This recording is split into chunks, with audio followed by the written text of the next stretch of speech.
Welcome to the Mile High Hoops podcast with me, Jake Shapiro. And if you can feel it, chase it. Happy Halloween, everyone out there in Nuggets Nation and the rest of Colorado and whoever else may be listening. One of my favorite holidays of the year. And while it's spooky season out here in October, is it spooky for the Denver Nuggets tomorrow as they face the Minnesota Timberwolves for the first time since losing Game 7 last year and getting knocked out of the playoffs? We'll talk about that in a little bit towards the back half of the show. But first, I wanted to talk about Russell Westbrook and the game the Denver Nuggets played last Tuesday. I talked to you guys Tuesday afternoon. Tuesday night rolls around. The Denver Nuggets pull out another comeback overtime win. Last season, the Nuggets had like one or two comebacks from down 15 points. This week, the Nuggets have had two comebacks from down 15 points. Now, I don't like the fact that they're putting themselves in these holes, but unlike the first comeback on Monday, where a lot of it was reliant on Nikola Jokic and Jamal Murray very late, Russell Westbrook buoyed a lot of this comeback, so which the Nuggets starters just had to come back from a few by the time they checked back in late in the fourth quarter. Nikola Jokic hits the shot, carries the team in overtime. He was fantastic again. We'll talk about that in a second. And I just thought generally the Denver Nuggets actually looked a lot better. I think their game against Brooklyn was the best of the four games they've played thus far. First quarter, maybe notwithstanding, they allow 40 points. But I think that's going to be the issue with the Denver Nuggets, and we've talked about this a little bit already on this podcast. They're not as good on the perimeter defensively as they were last year. Smaller guards are going to eat them, and there are a lot more smaller guards on the East that are shifty and can kind of get at them. We saw that in the Clippers game as well with Norm Powell and James Harden. So, moving forward, they are going to match up better a little bit with bigger, stronger teams like the Minnesota Timberwolves, who feature Anthony Edwards. But in this Brooklyn game, they found a way to make some really smart plays down the stretch. And I was watching Nikola Jokic, whose basketball IQ is off the charts, and the Nuggets decided to do a 2-for-1 with quick twos, essentially, in both the Toronto and Brooklyn games. Down 3 with about 30 seconds left, they went for a quick 2.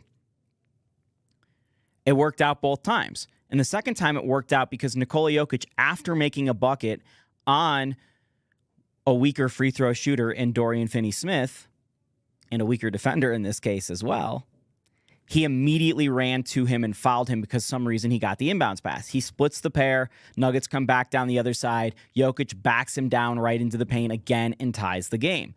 And I just think it's that level of smart basketball that always pays well for the Nuggets when they're able to slow the game down, take advantage of a matchup. That's what we like to see. And I thought for the first time all year we were starting to see Denver Nuggets basketball with Jamal Murray, with Nikola Jokic the last two games. We hadn't really seen that much. So much greater improvements there. And I think a lot of that obviously is Jokic, who is the first player in NBA history to have two 40-point games and two triple-doubles in his first 4 games in a season. And let me be clear with you. If the Denver Nuggets need this from Nikola Jokic, which it's looking like they might, Nikola Jokic is going to win a 4th MVP. No question about it. He is on pace to win another MVP. And I know it's way too early to do this in October. I'm just setting the table of I thought there was no chance Jokic would win an MVP this year because the narratives and what he would have to accomplish. If he is somehow scoring 40 points a game in every other game and getting triple-doubles in every other game, he will win the MVP. Now, I don't believe that's necessarily going to happen, and I hope for the Nuggets' sake and their future playoff hopes that they're going to not need that from Jokic, but it's something to consider and watch out for. And Jokic is turning into one of their best floor spacers. Fortunately, he didn't need to shoot any threes in the Brooklyn game, but he's needed to shoot a lot of threes early on in this season because the Nuggets' math game simply does not work. The way they're playing right now, they don't shoot enough threes. And I've got the stat right in front of me. They've shot in the second fewest threes per game in the NBA this year, and that's completely in line with where they were last year. Remember, they lost their third and fifth most three-point shooting players in KCP and Reggie Jackson and replaced them with guys that really don't shoot a lot of threes, i.e. Russell Westbrook, who, by the way, against Brooklyn, hit his threes. They're just not taking a lot of threes to start with. In the game against Toronto or Brooklyn, one of the two, I think the other team shot twice as many threes as the Nuggets did. And yeah, the percentages matter quite a bit, but if you continue to just barrage from distance, the numbers are going to work out where you're eventually efficient in a way offensively as a whole. And that's one of the reasons why we've seen the offensive numbers increase so much in the NBA. So one of the ways around this for the Nuggets, particularly who are more based on getting inside, is getting to the free throw line because they need easier chances at points. They need to slow the game down, and that's one of the most efficient ways to score in the NBA. So far, what we've seen from the Nuggets is the last two games, they've shot more than 30 free throws twice. Last year, they only did that 7 times. So they've already gotten over 25% of their number from last year, including against Brooklyn, 47 free throws, which was the second most of the Nikola Jokic era. The first was like before Jamal Murray was drafted in January of like 15 or something.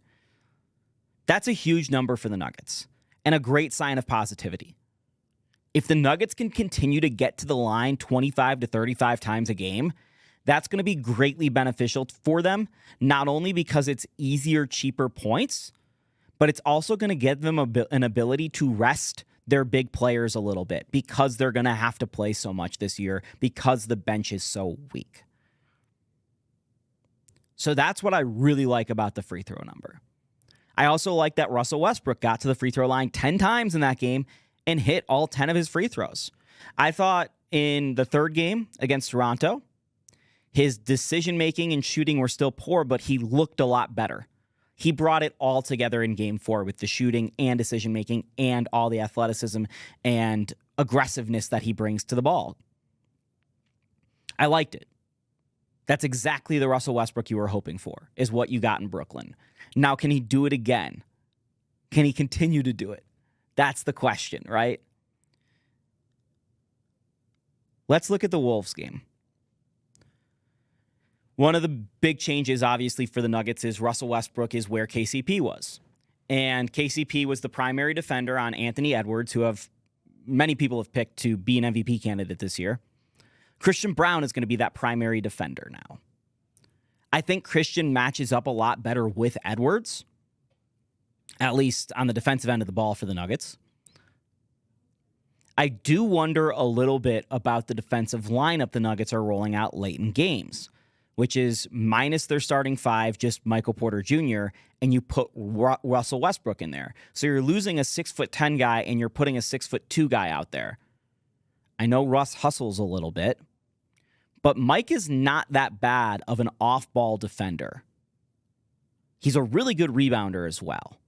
So by taking Mike off the floor, you're losing something. And in the past, the Nuggets would take Mike off the floor, yeah, but they were going to Christian Brown there, so it would be KCP and Christian. So you'd lose a little size, but you were gaining perimeter defense. Here, I'm not sure exactly what the Nuggets are gaining except for maybe hustle. I do not like that late-game defensive lineup, especially with a team like the Wolves, where Mike Conley, McDaniels, Edwards, Naz Reid, and either Rudy Gobert or Julius Randle are going to be out there on the court at the same time, all 5 guys closing. Maybe DiVincenzo. All 5 of those guys can create, and all of them can shoot over Russell Westbrook, said for Mike Conley. And I think Jamal Murray's the guy you want on Mike Conley, because otherwise you're putting Jamal Murray on McDaniels or Naz Reid, and that's a huge matchup nightmare with the height. So maybe the closing lineup with the defensive start side of the ball looks a little bit different against a team like Minnesota. But I think it just shows that Michael Malone's going to need to trust Michael Porter Jr. on defense in these certain situations, just like how he had to learn to trust Nikola Jokic on defense in certain situations, you know? Remember the bubble.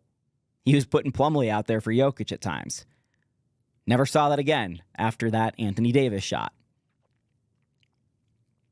But I'm really interested to see this matchup because I think the biggest move of the Nuggets offseason was not a move the Nuggets made. I think it was Karl Anthony Towns being traded from Minnesota to New York. I think Karl Anthony Towns was the thing that put Minnesota over the top against Denver, not only last year, but maybe for the future as well. They needed that size. They needed that shooting. They needed that spacing for the matchup with Denver. Julius Randle shoots 10% less or 10% worse from three-point range than Cat.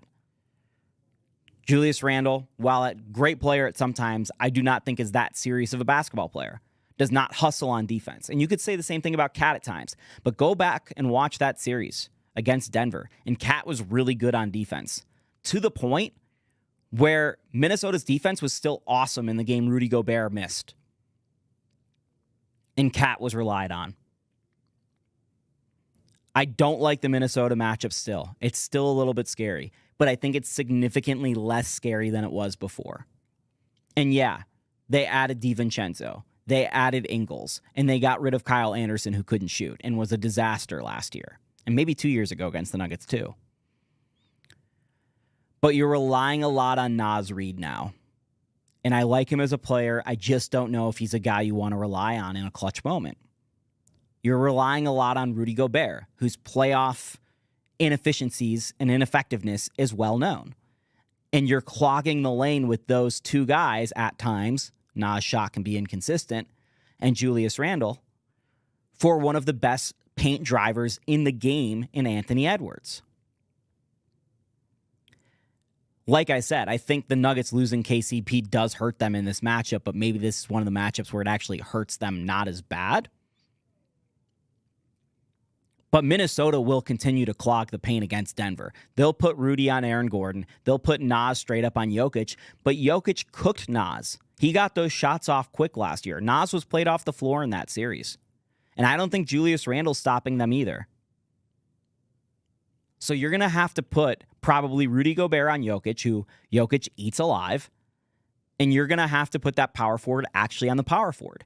And the Nuggets have had some struggles on offense at times when the power forward is able to effectively slow Jokic and the center can roam off Aaron Gordon. The Wolves can't really do that now, in my view, at least right now. That's one of the things I'll be looking for against Minnesota. But I think that matchup in terms of who's playing who on the court has changed significantly, and it benefits the Nuggets. And on top of that, you look around the West, I think Dallas is serious. I think Oklahoma City is serious. I think the Suns are serious. Memphis, I'm back and forth on. But Minnesota is one of those teams that could really take you down, as we saw last year. And I don't know if that's the case anymore. We'll find out tomorrow night. It's going to be a really good matchup. I'm excited to see how it plays out. I think this is the first, real great road test the Nuggets have had this season. They've only played Oklahoma City really so far of teams that are definitely going to be in the playoffs. This one will be as well. So this is the second for sure playoff team the Nuggets have played thus far. And we'll talk to you about that as well as the Utah Jazz game on Saturday. And the Nuggets play again on Monday. I can't even think that far ahead. Next Tuesday on the Mile High Hoops podcast. I am Jake Shapiro. Thank you for tuning in. Make sure you like and subscribe to this content on YouTube. My fellow workers here at denversports.com do such a good job on our digital channels, providing awesome coverage of all the things going on in town. So make sure you check that out. We will talk to you on Tuesday.